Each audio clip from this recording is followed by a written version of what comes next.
western Gibson and northeastern Posey counties.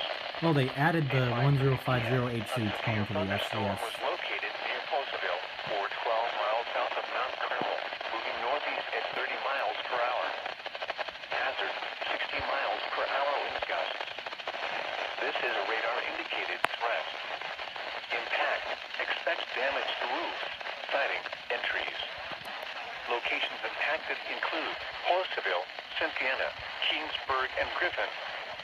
Repeating, a severe thunderstorm warning remains in effect until 5:45 p.m. for the following counties: Wabash, Illinois, and the following counties in Indiana: Gibson and Posey.